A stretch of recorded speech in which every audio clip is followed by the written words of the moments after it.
What's up, everybody? Jack Farr here on behalf of Box to Box Football, and we are right in the thick of it, just about to get into kind of the home straight here. James, less than a week until the Euros finishes. How are you? How are you feeling? You sad it's going to be over, or do you think it's been good? Listen, like I always try to compare tournaments to previous ones, and maybe as a kid it probably means a lot more to me because it Right. was I remember my first ones and how much I took it in. But when I think about it overall, like every international tournament, I love. I don't think I've ever hated an international tournament, and like to me, this is the exact same thing where I really enjoyed it. And the days that there's no Euro games, it feels very very weird, and I It get does. worried for the rest of my summer when there's no more Euros to like, or like Copa America to just keep me going. In fairness, there is the Olympics, but I'm not gonna be watching that a lot. Yeah, no, I know what you mean. I think that the kind of iconic moments, they get more iconic with time. I don't think we're ever going to truly look back on that France knockout with the same eyes as we will kind of in the future, you know.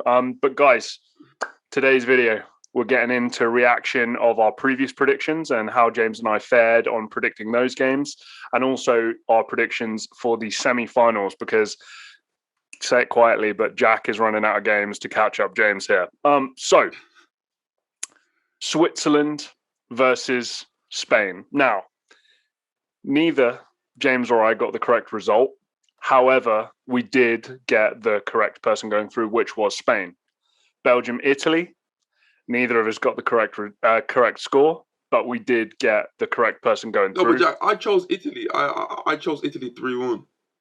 But it wasn't 3-1, was it? No, no, it wasn't 3-1. No, Right. it was 2-1. Yeah.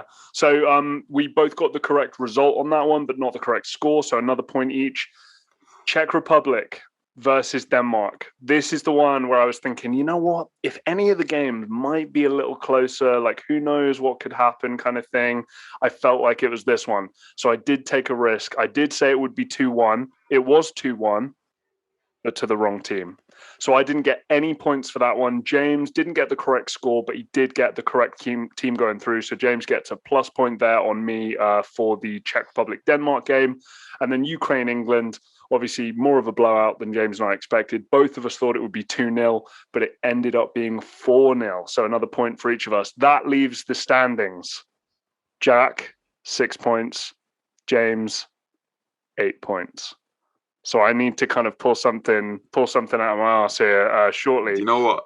If I just copy your results, then like I win the whole thing. But Well, see, mine are written down. And obviously I won't let you change them. And I am going to get you to go first. So James, first semi-final, Italy versus Spain.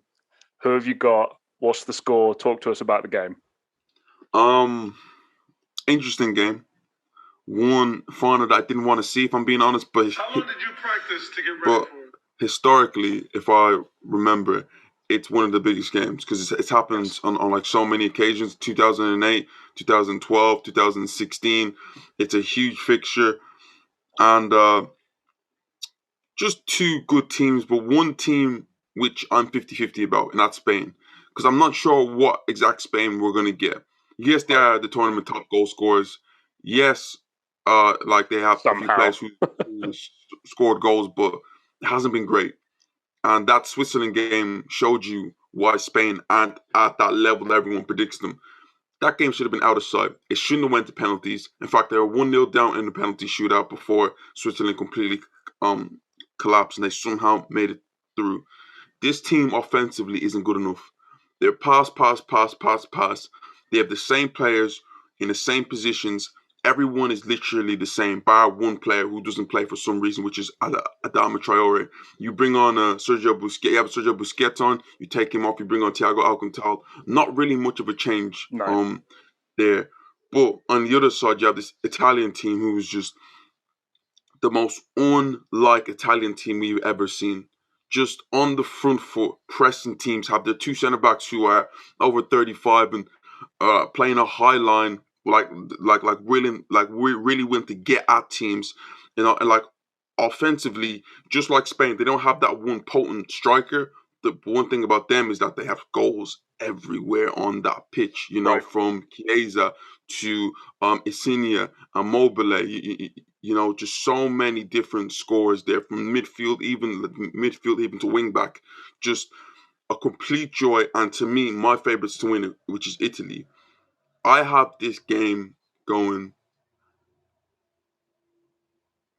2-0 Italy. Why? Because I think this is a game that Spain's luck finally runs out. Because just remember this, Jack. They scored a deflected goal against Switzerland. The ball's going off target. Yeah? So they haven't been potent at all. You look at that game, it wasn't potent. And now you're going to try and do it against Donnarumma. Donnarumma, Chiellini, and what's the other defender's name? Bonucci? Bonucci. You're not going to do that against them guys who just defend for 120 minutes if you want them to. I have Italy winning 2-0. Yeah, I've got Italy winning. The one slight upside on the Spain team is purely going to be down that left-hand side. I think that Di Lorenzo is a weaker part of that Italian team.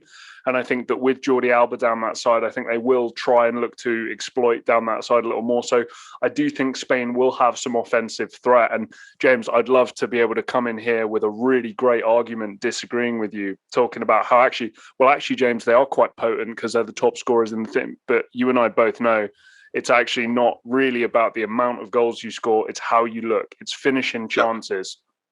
Jack, to me, Spain are going to get into so many dangerous areas, so many good entry points, touches in the box. All that is going to be nice. Donnarumma's just going to catch the ball. Exactly. But Jack, the final end product around that is not going to be good enough. Right. So you're going to see Spain with shots on target, chances, what's the name? Chances exactly. Donnarumma's going to be busy. The Italian team are going to be busy, but Spain won't have enough. And another thing that really gets me there is Spain going to have the ball. Because Italy could easily give them the ball. But Italy's midfield is good enough to go toe-to-toe with them and keep the ball. So that's something that we could see. But not only do we want to see an Italian win, we need to see an Italian win. Because I feel like it makes a better look for the final.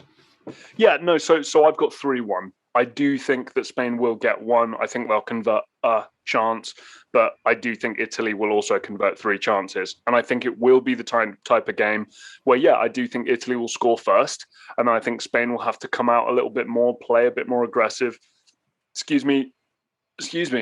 Commit more people, right? And then obviously Italy can just break on them and do what they do. So 3-1 for me on that game. I am happy that we do have a different score there. That does give me some semblance of hope. But obviously I'm only going to be able to gain one there, and that's if I get the correct score. So not looking likely.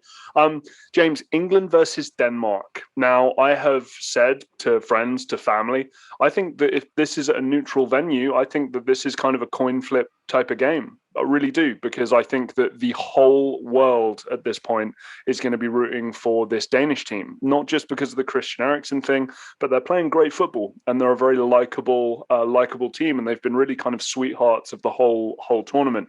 However, because it's at Wembley, I do think that there is probably a clear favourite here. I assume you think that's England as well, but who do you have going through? What's your score? I really want to pull for Denmark to win because it would look nice, and like we all know what happened with the Christian Eriksen incident. But if I'm just being truthfully honest here, as I said, it's a fact it's at Wembley, but I just think the momentum of England right now is going to carry them through to the final. If I'm being truthfully honest, I don't think it's going to be a game where England are going to have it all their way. I feel like this is going to be a game that England actually finally concede for once. But going up the other way is where I think England can make it happen, and I see England winning the game 3-1. 3-1 to England. Well, again, I'm happy to say we have a different score. I have 3-0. I think that the clean sheets are going to continue. I think that even if somebody like a Jordan Henderson starts, I still think that I still think that it will be a similar defensive structure. We need to chill a little bit on how some of these guys are playing. I think Luke Shaw is having a good tournament, but I don't think that he's been any better than somebody like Spinazzola, who's obviously he hasn't been better than Spinazzola. No, it's exactly. only the British media pushing that. Exactly. So we need to kind of chill on some of the performances. I think Pickford again has been good, not great, and I don't think the centre backs have really had to do too much. I do think Denmark will be, somewhat of an offensive threat, but I have to be honest with you here, James. I do just think that England are that class above, and I do expect the clean sheets to continue.